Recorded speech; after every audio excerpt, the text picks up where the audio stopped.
¿cuándo se origina el separatismo catalán? De entrada, yo ya empiezo porque ya niego la mayor. No hay que hablar de independentismo, sino de separatismo. O si queréis, de secesionismo. ¿Por qué? Porque hay una trampa dialéctica aquí. Al hablar de independentismo, lo están intentando conjugar con las independencias de los países africanos por la ONU o incluso con las independencias de América, que es otra historia que todos sabemos, movidas por la masonería inglesa y demás. Pero dejemos esto. Entonces, el independentismo ellos lo quieren mezclar, el separatismo, con ese derecho de autodeterminación que según ellos regula la ONU y ellos están inclusos, que realmente no es así, porque eso forman parte de la unidad de España, que es lo que niegan. Por tanto, yo empiezo por ahí.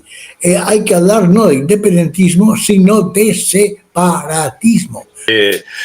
Claro, el problema es que una cosa es hacer la lectura actual del separatismo y otra, digamos, ver la lógica en el proceso histórico, ¿no? Yo ahora ya prácticamente ya he acabado un libro que, bueno, veremos cuándo sale publicado, que es sobre los orígenes del catalanismo, pero en un sector muy determinado que es dentro de la propia Iglesia, viendo que hay como dos ramas, que una es el republicanismo federal y luego dentro de la Iglesia, que cuando se unifican estos dos, o se entrelazan estas dos partes del catalanismo, pues van a derivar en un catalanismo político, luego se llamará nacionalismo, luego soberanismo, luego le hemos visto, digamos, transmutar muchos nombres, ¿no? Pero yo creo que el génesis, la raíz real, es el romanticismo decimonónico, donde se contagia, digamos, la intelectualidad y se ven naciones donde no existen, y a partir de entonces, por una burguesía que esto del nacionalismo o del catalanismo ni le iba ni le venía, pero lo ve como un instrumento muy adecuado para, digamos, atizar a los gobiernos de Madrid y que barran para sus intereses, y a partir de ahí es cuando ya con el cambio del siglo del XIX al XX, el fracaso brutal que significa la pérdida de Cuba y Filipinas, pues se empieza a crear un caldo de cultivo, una especie de resentimiento, una especie de espíritu difuso que a veces será más conservador, a veces más revolucionario, pero siempre el camino va a llevar a, como ha dicho Jaime, al separatismo, a la separación, como un iluso intento de solucionar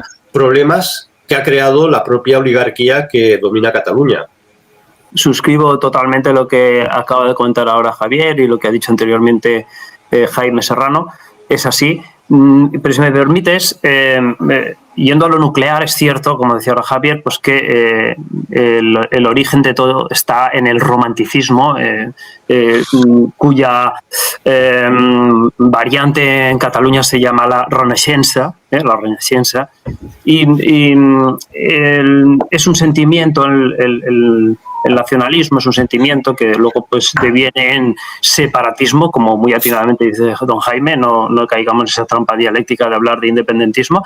Ese nacionalismo, como hijo y como fruto del romanticismo, tiene una premisa que es la de que los sentimientos tiene que estar por encima de la razón. Es la exaltación de los sentimientos, el romanticismo, ¿no? La Renaixença así es, y el nacionalismo catalán pues bebe, digamos, estas fuentes.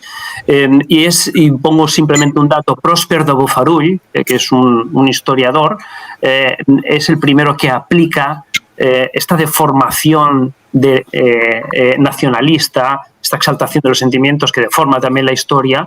Es un historiador y publica un libro que es Los condes de Barcelona vindicados, donde ya les convierte a los distintos condes que ha habido en la marca hispánica, concretamente los de Barcelona, los convierte, los pone a la par de los reyes. Esto pues es antihistórico, es científico. Entonces ya empieza la maquinaria a finales del siglo XIX del separatismo, del nacionalismo. Bueno, a propósito de lo que dice Manuel, Próspero de Bofarull, que había sido, digamos, una saga de de los custodios del archivo de la Corona de Aragón, también ya empieza con esa mecánica de ir cambiando la historia, pero además de forma muy grosera, porque para intentar demostrar, cosa falsa, que el valenciano es hijo del catalán y demostrar que la reconquista de Valencia se hacen solo con catalanes, para querer demostrar esto y que no participan ni castellanos, ni navarros, ni aragoneses, pues fue reduciendo y eliminando físicamente, digamos, todos los documentos en los cuales constaban las sagas, los nobles y los soldados que habían venido de otras partes que no fueran de Cataluña, al Reino de Valencia, ¿no? Incluso elimina el primer testamento de Jaime I, no lo conocemos, porque lo conocemos de referencias, porque lo elimina simplemente porque no habla del rey de Cataluña, habla del conde de Barcelona y gracias, ¿no? Y entonces esta es, digamos, también la clave para ir entendiendo cómo el nacionalismo crea artificialmente una historia. Sí, sobre esto, sobre Bufarull, sobre Bufarull, ¿me oís? Sí. Sobre Bufarull habría que decir que él cambia ya el concepto etimológico, porque él sustituye ya el término de corona de Aragón por el de monarquía catalano-aragonesa, que es lo que realmente se está diciendo ahora. El mundo independentista y separatista habla, o catalanista incluso, la monarquía o la corona catalano-aragonesa, con lo cual además se da una preponderancia a lo catalán, cuando realmente es la corona de Aragón. Que hay, en la historia de España hay un siglo que es sencillamente nefasto, que es el siglo XIX. El siglo XIX, con las guerras carlistas, con el tema de la regencia, con el tema de la época taifán en España, con la pérdida de la España americana y sobre todo de los últimos territorios de ultramar, como habéis dicho, como es Cuba, Filipinas, Puerto Rico, las Carolinas y un año después las Marianas y las Palau, ¿no? En este caso creo que eran las Marianas o las Carolinas con Alemania, pues realmente se cierra un círculo nefasto. Entra también lo que habéis introducido, el tema del romanticismo, y yo sí voy a introducir un factor que está ahí, y es la masonería. Obviamente hay un plan, está escrito, está expuesto claramente, que es el plan Maitland, y que después Estados Unidos lo apega a su propia idiosincrasia, que es el destino manifiesto, que en este caso podríamos decir que es el mundo para los ingleses, menos el continente americano, que queda para los norteamericanos. Entonces, eso obviamente tiene su continuación, no se para solo en la España americana, eso continúa en el Caribe y llega a España. Y obviamente la masonería, como habéis dicho, y grandes grupos de poder intervienen ahí dentro. Y ya para finalizar esta parte, no hay que olvidar que las mayores jodas, las mayores y efusivas muestras de patriotismo y de exaltación de la nación, como habéis dicho, se producen en Cataluña con el tema de la guerra hispanoamericana. La burguesía catalana, que tenía grandes intereses en Cuba, en Puerto Rico, de hecho creo que el Ministerio del Tabaco, que tanto daba, estaba afincado en Barcelona, realmente pues había un sostén muy grande de esta parte de España con respecto, y una vinculación familiar, económica, social, política con esos territorios hermanos, ¿no? Como es Puerto Rico, por ejemplo, o Cuba.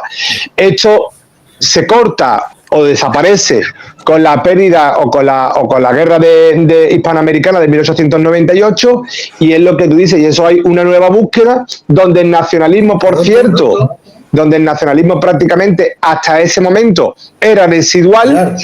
Creo que eso creo que lo dice, no me acuerdo si fue